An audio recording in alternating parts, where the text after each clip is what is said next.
our region's business, improving our economy, creating jobs and strengthening communities, innovation, collaboration, transformation, and the people making it happen.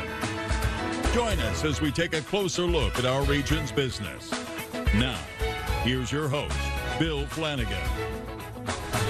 Today on our region's business, from China and everywhere in between, our region's growing travel business. Plus, how technology is revolutionizing one Washington County farm and maybe even making cows happier in the process. But first, we're kicking off a new feature on our region's business, a weekly segment that focuses on one of our region's largest industry sectors, healthcare and the life sciences. And it's no secret that healthcare helped to remake our regional economy after we hit rock bottom in 1983 with the collapse of our industrial base. And that's right, it was actually 35 years ago this year that the metro unemployment rate topped out here at about 18%. In Beaver County that year, the jobless rate was 29%. And healthcare-related job growth propelled the Pittsburgh region back out of the abyss, and it's the cornerstone of a much more diverse economy that we have today. Today we actually have more jobs than we have people prepared to fill them. So much so that the Allegheny Health Network's Citizens School of Nursing is expanding and moving into the Pittsburgh Mills Mall. Claire Zangerele is the Chief Nurse Executive of Allegheny Health Network, a unit of Highmark Health, which is a sponsor of our region's business. And welcome. Good to have you. Thank you. Yeah, and so I understand you've only been in Pittsburgh 16 months or so, right? Just about, yes. Okay, so, and Chief Nurse Executive. So, what does the Chief Nurse Executive do, and why did you decide to come do it here?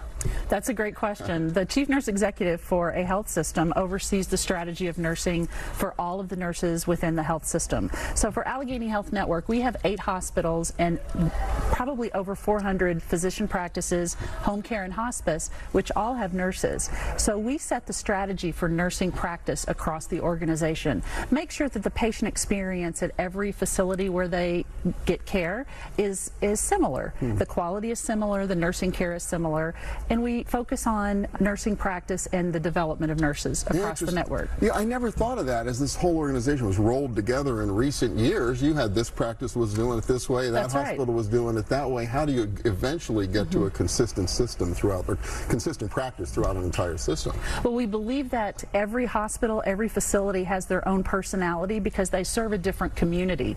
But we think that it's important that we have a global strategy so that we can support that local personality and that local autonomy to deliver the care in a high quality way. Fascinating. So you got to deliver the care, but you also need people to deliver it. And I assume that is part of what's behind the decision to expand and relocate the nursing school, right? That's right. Citizens School of Nursing just graduated their 101st nursing class. Oh my gosh. Which was amazing. But we found that what we needed is to upgrade our technology, upgrade our facilities, and actually expand the space so we could increase our capacity so that we could graduate more nurses to supply the demand that is out there. And the new facility we will be moving into is amazing. It's beautiful, it's technologically advanced, and it'll attract the kinds of individuals that we want to go into the nursing practice because they're attracted to the new technologies and things like that it affords us. Yeah, you're competing for the same kids that are looking at the robot cars, or they're looking at financial services and all the software bells and whistles in fintech, and somehow you got to say, yeah, but we got a lot of people to take care of too, right? And we have all those bells and whistles in healthcare too. It's exciting. It's exciting the way that healthcare delivery is evolving, and we're using artificial intelligence in healthcare. We're using robotics. We're using all of the really interesting types of things that care for the patient in different ways. So what's job demand look like? I mean, we know it's a huge employment sector in the region. Does it look like that's going to continue? Is it going to grow? What's the outlook?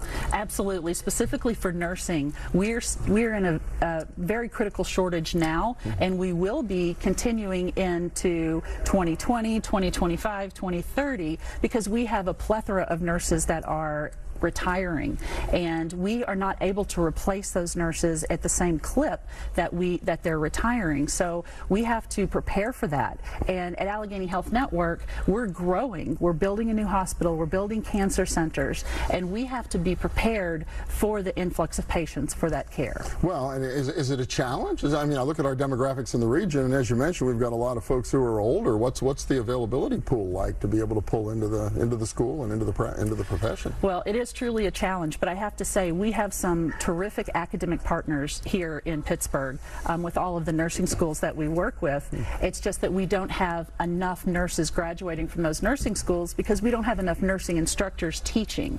So capacity becomes a problem. So the nursing schools have to cap their enrollment because they don't have the instructors, the professors to teach. But we do work very closely with them. Further, we look at nurses who have been out of practice for a while and really would like to come back into practice. Oh, I saw that you've got a new partnership with a relatively new organization in Pittsburgh to try to get nurses to come back in who've been on the bench for a while. That's right. That's right. Sometimes nurses work for a while, and because it's a predominantly female profession, they may leave the profession to raise their children, or they may move to another city. And they may leave practice, but they may still have a nursing license and want to return to practice at some point. So what we have done is we've made it easy for them to return to practice. We provide a refresher course. We also meet them where they are. We do not pigeonhole them into you have to work a 12-hour shift or you can't work at all.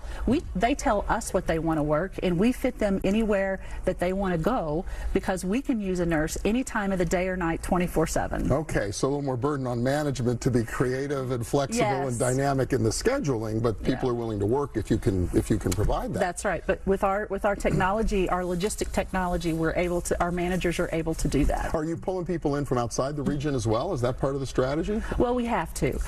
Western PA is very competitive, but what we also want to look at are nurses outside the region because Pittsburgh's a great place to live. I haven't been here that long, but I do know it's a great place to live, and we know that within the states around us or even the regions around us, Central PA or even Northeast Ohio, where I moved from, we're trying to pull nurses from there to say, this is a great place, Pittsburgh, to practice nursing. Got to be a tremendous battle, though, because there's a shortage of nurses, I think, everywhere. Yes, there is. Yeah. Yes, there is. So that's why it's great to have Pittsburgh and the region and how the region is growing and how there's so much support for business here and healthcare. That's why it's great. We have a great story to tell to bring nurses here. Plus, we want those nurses that are being trained in Western PA, we want to keep them in Western PA. That's true. You don't want to be poached by the competition. Right. So if somebody's interested, maybe there's a young person out there who thinks, hey, maybe I want to check out this nursing thing. How do they get a hold of you? How do they find out about it? Absolutely. They can call my office directly. They can certainly, I would be happy to speak to anybody, and I do it all the time. And we have an incredible talent acquisition group that they can talk to as well. We have nurse recruiters. We have... So just call Allegheny Health Network or any of the hospitals or facilities and say, how do I find out how to be a nurse? All they have to do is call our main number and ask for any of us. I love it. Yeah. All right, Claire Zangerele, Chief Nurse Executive of AHN. Thank you so much. Thank you. Appreciate it. Next up, how technology is delivering better tasting milk and a new brand of ice cream from a Washington County farm. Stay with us.